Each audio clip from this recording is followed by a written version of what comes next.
अल्हम्दुलिल्लाहि वहदहु वस्सलातु वस्सलामु अला मन ला नबिय्य बअदा।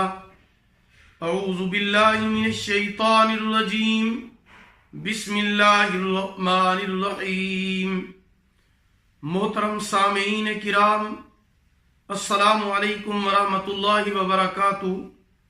आज मैं आपके सामने वो अजीमुशान दुआ बयान करूंगा जो कायनात के सरदार इमामुल अंबिया हुजूर अकरम सल्लल्लाहु अलैहि वसल्लम ने अपनी लाडली बेटी सय्यदतु निसाए अहलिल जन्ना हजरत फातिमा ज़हरा रज़ी अल्लाह ताला अन्हा को सिखाई, जिसको आप भी पढ़कर अपने हर मकसद में कामयाब हो सकते हैं। हमारी जिंदगी के अंदर उतार चढ़ाव आते रहते हैं, कभी खुशी होती है, कभी दुख और गम होते हैं। मुआशी हालात की तंगी का आ जाना भी अल्लाह पाक की तरफ से आजमाइश होती है, ताकि बंदा हर हालत में अल्लाह ताला का शुक्र अदा करने का आदी हो। अच्छे और बुरे हालात को अल्लाह ताला की तरफ से समझकर अल्लाह का शुक्र अदा करे। अच्छी और बुरी तकदीर पर ईमान रखना हर मुसलमान के लिए जरूरी है। अल्लाह ताला ने इंसान के लिए जहां इम्तिहानात और आजमाइश रखी है, वहां उनसे कामयाबी के लिए अल्लाह पाक ने तरीके भी बताए हैं। बीमारी हो, तकलीफ हो, परेशानी हो, अल्लाह पाक अपनी मखलूक की रहनुमाई जरूर फरमाते हैं। अल्लाह पाक ने हर मर्ज का इलाज भी उतारा है, सिवाय मरजुल मौत के कि उसका इलाज कोई नहीं है। आज हम जो दुआ आपको बताने जा रहे हैं, ये दुआ आज से 1400 साल पहले हुजूर अकरम सल्लल्लाहु अलैहि वसल्लम ने अपनी लाडली बेटी सय्यदतु निसाए अहलिल जन्ना हजरत फातिमा ज़हरा रज़ी अल्लाह ताला अन्हा को सिखाई थी। उस नबी ने ये दुआ बताई कि जिसकी शान बयान करने के लिए अगर कायनात के सारे समंदरों को सियाही बना दिया जाए, कायनात के सारे दरख्तों को कलमे बना दिया जाए, 14 तबक आसमानों जमीन के कागज बना दिए जाएं, मलाइका अगर हुजूर की शान लिखने के लिए बैठे, तो रब्बे काबा की कसम हमारा ये ईमान है कि सारे दरख्त खत्म हो जाएंगे, सारे समंदरों की सियाही खत्म हो जाएगी, 14 तबक आसमानों जमीन के पुर हो जाएंगे, फरिश्ते थक कर बैठ जाएंगे, लेकिन रसूल पाक सल्लल्लाहु अलैहि वसल्लम की एक जुल्फ का शान भी खत्म नहीं हो सकता। ये दुआ उस नबी ने हमें बताई है कि जिसकी जात आला, सिफात आला, बात आला, जिसका मक्का आला, मदीना आला, पसीना आला, जिनका इकबाल आला, कमाल आला, जमाल आला, बिलाल आला।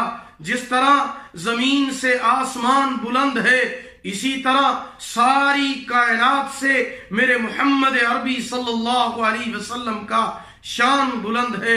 ये दुआ हमें उस हस्ती ने बताई है कि जिसके बारे में अल्लाह पाक ने कुरान मजीद के अंदर इरशाद फरमाया, वरफ़अना लका ज़िक्रक, मेरे महबूब हमने आपके जिक्र को बुलंद कर दिया है।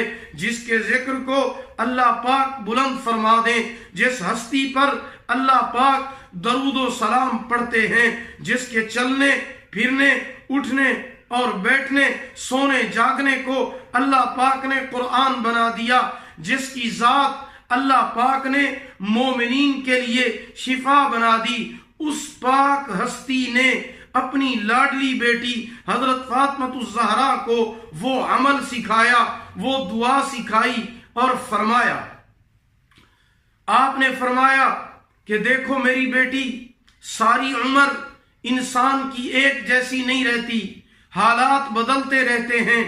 कभी अल्लाह पाक बहुत ज्यादा देकर आजमाते हैं और कभी अल्लाह पाक सब कुछ लेकर आजमाते हैं, कभी दौलत ज्यादा देकर आजमाते हैं, کبھی اللہ پاک حالات تنگ کر دیتے ہیں بندے پر، کبھی امیری کا وقت آتا ہے، کبھی غریبی کا وقت آتا ہے، وقت ایک جیسا نہیں رہتا۔ یہ دعا میں آپ کو بتاتا ہوں۔ حضور نے فرمایا کہ میری بیٹی یہ دعا میں آپ کو بتاتا ہوں۔ وہ دعا کیا ہے؟ وہ دعا یہ ہے، یا اول الاولین یا آخر الاخرین یا ذا القوة المتین ویا راحم المساکین ویا ارحم الراحمین۔ جب بھی آپ کوئی دعا مانگنے کے لیے بیٹھیں تو یہ دعا آپ 3 مرتبہ پڑھ کر پھر وہ دعا مانگیں، تو پھر اپنی حاجات کے لیے جب دعا مانگیں گے تو انشاءاللہ العزیز اس خاص دعا کی برکت سے اللہ پاک آپ جو بھی مانگیں گے اللہ پاک سے، اللہ پاک وہ آپ کو عطا فرمائیں گے۔ آپ کی ہر پریشانی دور ہو جائے گی، جو بھی مسئلے مسائل آپ کے ہوں گے وہ حل ہو جائیں گے، آپ کی بڑی سے بڑی حاجت اور بڑے سے بڑا مقصد پورا ہو جائے گا۔ دعا دوبارہ سن کر آپ بھی دہرا لیں، یا اول الاولین یا آخر الاخرین یا ذا القوة المتین ویا راحم المساکین ویا ارحم الراحمین۔ تو اس خاص دعا کی وجہ سے آپ کی ہر حاجت اور ہر پریشانی دور ہوگی، کیونکہ یہ خاص دعا کسی عام آدمی کی بتائی ہوئی نہیں ہے، بلکہ یہ خاص دعا پوری کائنات کے سردار امام الانبیاء بدر الدجا شمس الضحا خیر الورا حضرت محمد الرسول اللہ صلی اللہ علیہ وسلم نے اپنی بیٹی حضرت فاطمہ الزہرا کو سکھائی ہے۔ اس لیے یہ دعا آپ خود بھی پڑھیں اور صدقہ جاریہ سمجھ کر دوسروں کو بھی ضرور شیئر کریں تاکہ وہ بھی اس دعا پر عمل کر کے فیض یاب ہو جائیں۔ اگر آپ کو ہماری یہ ویڈیو پسند آئی ہو اسے لائک کریں، شیئر کریں اور ہمارے channel Islamic tube network کو سبسکرائب کریں اور ساتھ لگے ہوئے گھنٹی کے نشان پر بھی کلک کر دیں تاکہ ہمارا نیا وظیفہ یا نیا بیان سب سے پہلے آپ کو مل سکے۔ اللہ رب العزت آپ کے حامی و ناصر ہوں۔ آخر دعوانا الحمدللہ رب العالمین۔